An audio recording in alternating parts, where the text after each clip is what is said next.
ఆంధ్ర తెలంగాణలో తక్కువ ఫీజులతో high quality results ఇస్తున్న ఏకైక సంస్థ తిరుమల్ ఐఏఎస్ ఇన్స్టిట్యూట్. బోరుబావికి మరో చిన్నారి బలైంది. ఒకటి కాదు, రెండు కాదు, ఏకంగా 10 రోజుల పాటు బోరుబావిలో మృత్యువుతో పోరాడి అలసిపోయింది. చిన్నారిని రక్షించేందుకు చేసిన ప్రయత్నాలు, చేపట్టిన సుదీర్ఘ ఆపరేషన్ విఫలమైంది. నా పోరాటానికి ఇక సెలవు అంటూ తన ఓటమిని అంగీకరించి భువి నుంచి దివికేగింది. నన్ను కాపాడేందుకు ప్రయత్నించిన వారందరికీ సెలవంటూ వెళ్లిపోయింది.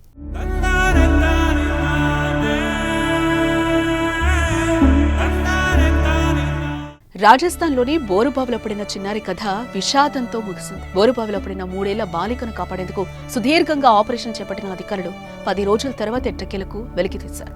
అనంతరం హుటాహుటిన చిన్నారిని అంబులెన్స్ లో ఆసుపత్రికి తరలించారు. అయితే తల్లిదండ్రులు చేసిన పూజలు, బంధువుల ఎదురుచూపులు, విపత్తు నిర్వహణ సిబ్బంది 10 రోజుల కష్టం ఇవేవి ఆ చిన్నారిని కాపాడలేకపోయారు.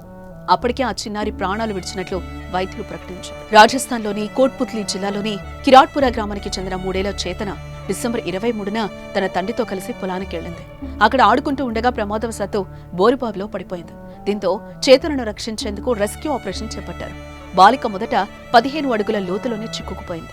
కుటుంబ సభ్యులు రక్షించేందుకు ప్రయత్నించగా మరింత కిందకు జారుకుంది. అలా 170 అడుగుల లోతులో పడిపోయిన చిన్నారిని హుకప్ టెక్నిక్ తో బయటకు తీసుకొచ్చేందుకు అధికారులు ప్రయత్నించారు.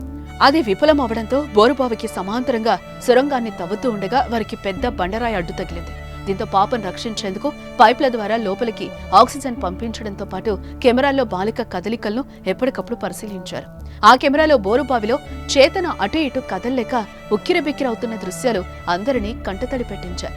చివరకు 10 రోజుల తర్వాత చిన్నారిని బయటకు తీసుకొచ్చారు. అయితే అప్పటికే కొన ఊపిరితో ఉన్న బాలికను చూసి అందరూ సంతోషపడ్డారు. కానీ సంతోషం క్షణంలో ఆవిరైపోయింది.